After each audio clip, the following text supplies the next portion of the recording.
এই এলাকার যে নদী ভাঙ্গনের যে দৃশ্য, এখানে আমরা দুইটা মসজিদ। আসসালামু আলাইকুম।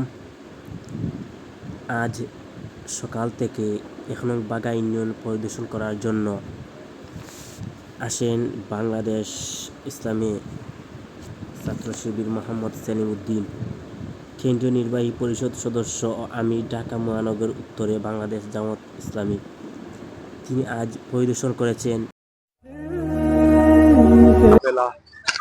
বাংলাদেশ জামাতে ইসলামের বাংলাদেশ ঢাকা উত্তরে। আমি আমাদের সিলেট বিয়ানীবাজারের সন্তান, সিলেট বিয়ানীবাজারের আসলে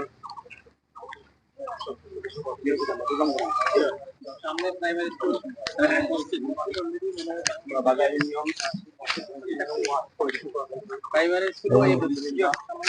আমরা এই মুহূর্তে যাচ্ছি রস্তমপুর হাতিমনগর সরকারি প্রাথমিক বিদ্যালয়ের মাঠে। আমরা আমাদের প্রথম পরিদর্শন করবেন আমাদের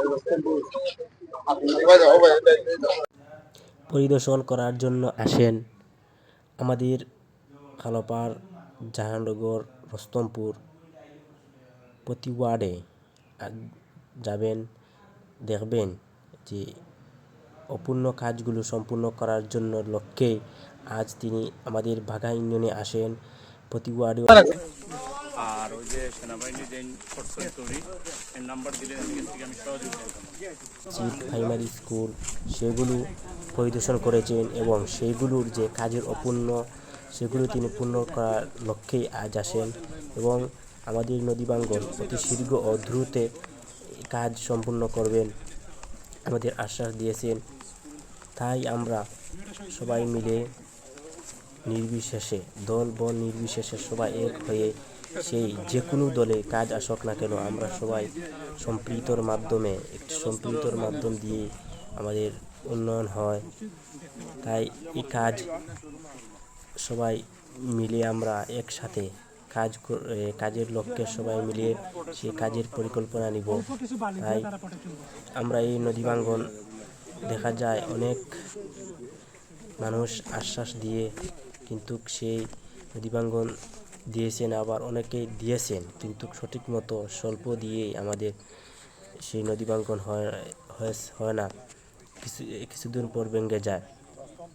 তাই আমরা মোহাম্মদ সেলিম উদ্দিন তিনি নদী ভাঙ্গনের ব্যাপারে আমাদেরকে অনেক আশা দিয়েছেন। আপনার ভিডিওর মাধ্যমে শুনে যাবেন এবং বুঝতে পারবেন কি বলেছেন এবং আমাদের মসজিদের ব্যাপারে তিনি বলেছেন। তাই আমরা সবাই একবদ্ধ হয়ে এই কাজে আমরা সম্মত দিয়ে এই কাজ আরও দ্রুত ও সুন্দর করে গড়ে তুলব।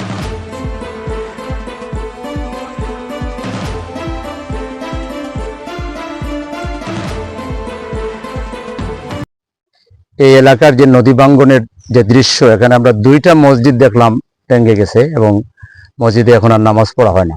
কয়েকশো বছরের পুরাতন মসজিদ।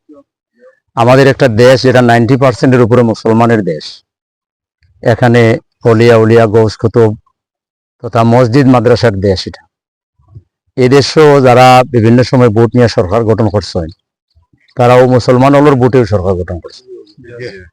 তারা যদি আল্লাহরে ডরাইতা দায়িত্ব পালন করতাম, ভিক্ষা করিয়া হইল এই এলাকার মসজিদ গুলারে রক্ষা করা, এলাকার বাড়িগুলোরে রক্ষা করা তার দায়িত্ব আছে। কিন্তু বিগত দিনে যারা করছেন না, এর পরিণতি তারা ভোগ করবা। আমি আজকে দেখে সত্যি ব্যথিত এবং আমরা যেহেতু দেশের মানুষের কল্যাণে রাজনীতি করি, ক্ষমতাটা আমার কাছে মুখ্য বিষয় না। ক্ষমতার চাইতে জনগণের কল্যাণটা হইল সবচেয়ে বড় বিষয়। তা আমি এই বিষয়টা দেখলাম। আমি আশা করি আপনারা প্রজেক্ট রেডি করে দিলে আমি প্রফেসর ইউনূস সাহেবের সরকারের যে মন্ত্রণালয়ে পানি উন্নয়ন বোর্ডের যেখানে আছে, আমি ইনশাল্লাহ তাদের সাথে ধ্যান দরবার করবো, চেষ্টা করবো তাদেরকে বুঝিয়ে এই কাজটা যাতে নির্বাচনের আগেই তারা শুরু করতে পারেন। আমার পক্ষ থেকে সর্বাত্মক চেষ্টা করবো। আপনারা জানেন এইসব ভালো কাজের বিরুদ্ধে মন্দ লোকের বিরোধিতার অভাব নাই। হয়তো আরেক পক্ষ এসে বিরোধিতা করবে যে এটা আমার দ্বারা হয়ে গেলে এটা তাদের জন্য ভালো হবে না। সেই জন্য আপনারা অ্যালার্ট থাকবেন। যারা ক্ষমতা পেয়েও বিভিন্ন সময় দেশের জন্য কিছু করে নাই, তারা ভালো কাজে বিরোধিতা যদি করে, এদেরকে কিন্তু আমরা কেউ ক্ষমা করব না।